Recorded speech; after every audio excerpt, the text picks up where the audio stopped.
So Zacheria, you were the leader of the Al-Aqsa Martyrs Brigades in Jenin back in 2002 when there was fierce resistance against the reoccupation of the West Bank by the Israelis.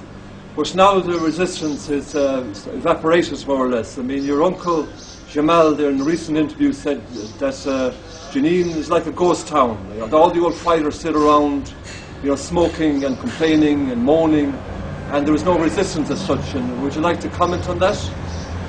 هلا هو بقول لك انت زعيم كتائب شهداء الاقصى. هلا الموضوع كالتالي، الموضوع كان في لقاء صحفي مع عمي جمال وشرح الواقع الفلسطيني بما فيه كمان كتائب شهداء الاقصى اللي من ضمنهم ابن اخوه اللي هو انا اللي كان على تواصل معي كل الانتفاضه.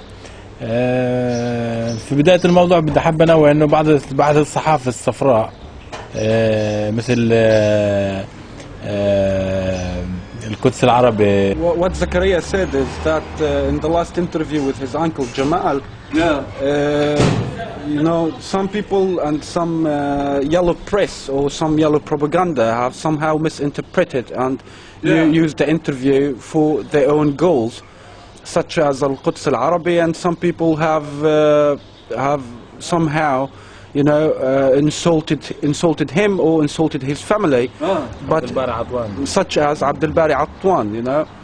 So now what he says is that in the last 9 years, what was the result of the Intifada, or the result of the Intifada have made some sort of a problem between Hamas and Fatah, you know. And he says also that you know, what his uncle spoke about in terms of the fighters were mourning or complaining is that it's the general situation of the people, the Palestinian people who have participated in the last Intifada and who have put in efforts in the last Intifada, and he thinks this is a word that describes the whole situation, not only the fighters of Al-Aqsa Brigade. المسألة الثانية كمل. Well, it's like Nablus and Jenin led the resistance back in 2002, but now Nablus is very quiet and there's nothing happening in Jenin, and there's no resistance as such in the West Bank. It's maybe the odd rare shooting of an Israeli policeman on a highway north of Hebron a few weeks back, but there's no resistance as such in the West Bank, armed resistance.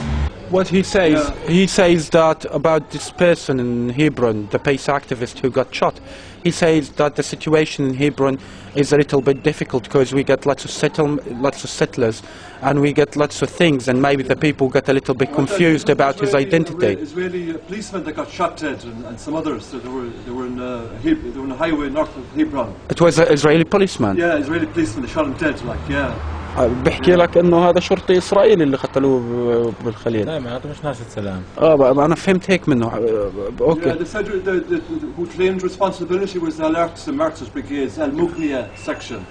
What he says maybe that was possible, you know, maybe that was possible, and it might be like Al-Aqsa Brigade, but he says nowadays there is no such. He said earlier that to have some sort, this is partly to answer your question about is Al-Aqsa Brigade in Nablus and Jenin, are they still active or not? He says for any government, or for any armed resistance, there had to be some support from the government and for the people, and in order to make it, you know, to declare, you know, and support such an armed resistance. I agree with Zakaria, but the government then as such, or the PA, I mean the Israelis have been very successful in outsourcing the suppression of all violent resistance here, you know, to the PA, and there's something like 400 to 500 Hamas prisoners in PA prisons at the moment, and you know, any hint of armed insurrection or resistance, the PA security come in and suppress it. What he says mostly the president and the people who are locked in the jails for the Palestinian authorities have not been arrested because they do any sort of resistance. Well, they're political prisoners, yeah. Yeah, but he says it's some sort of a conflict between the PA and Hamas regarding this kind of this kind of power game, you know, on chairs and authorities, and who's going to control the Palestinians. And then he said that even for the Hamas party, people in Hamas have for some time they have tried to not to do any resistance, you know, and they were trying to like not to support resistance at that time, but later on the Israelis have made the Hamas party to have failed their plans, you know. He says it's a power game between Hamas and Fatah, and Hamas is trying to control Gaza, and for Fatah they are also trying to control the West Bank. So he says that both Hamas and Fatah are somehow they are not supporting the armed resistance at the moment, you know. So for them, because they do not have an authority and they don't want to create a conflict with the authority or the people in the government, so they are sitting aside. But the people who really are suffering are Al-Aqsa Brigade, you know, because they don't know what to do at the moment, you know. They don't know what to do, and they are trying to follow their, you know, the government.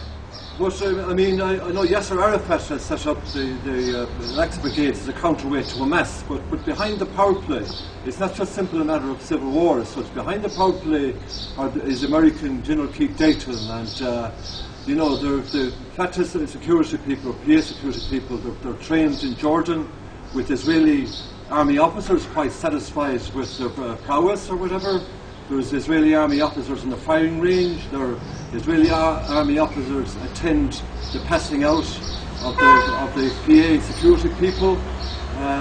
They're trained by the CAA, Provincial Security. They're trained over in Langley, and they do torture on Hamas. So you know, to me, it's jumping out at me. The elephant in the room is that's the PA are crippling traitors. He says that partly the training for the security forces or for Fatah members, it's part of the American promise for the Palestinian that in 2012 there might be a Palestinian state. There might be a Palestinian state or solution, and he thinks that it's what the Americans do. They are trying to prepare to make sure there is some sort of a basement for the Palestinian state by training the Palestinian security forces. Well, that is let's say naive, let's say, because I mean the function is the suppression of all to me, the suppression of all arms resistance here. You see, you cannot trust the Americans. You know, if Abbas suppresses all resistance, then we'll give you a state as such, you know. Yeah, but he also said that according to his observation in the ground, that there is, according to what the Israelis are doing, such as kicking people out of Jerusalem, such as building new settlements, such as things, you know, he says that there might not be a real solution. He doesn't see that there will be a Palestinian state in 2012. Yeah, because all facts on the ground militate against any you know, equitable solution or a Palestinian state in 2012, because they're moving fast in Silwan, and they're slowly eating up Palestine with the settlements. There will be no state for Palestine as such, not a viable state. And it's just the Americans giving false and empty promises, you can tell Zacheria. Oh, he says that the Palestinian Authority and the security forces think that there might be a Palestinian state, but he thinks otherwise. He thinks that it might not be. I agree with you, Zacheria. I agree with you. عشان هيك كمان انه مش كثير احنا كمان داعمين للبرنامج السياسي تبع السلطة الوطنية الموجود. And he says that's why they are not really supporting what's happening, or he's not really supporting to the Palestinian Authority at the moment, or toward their program.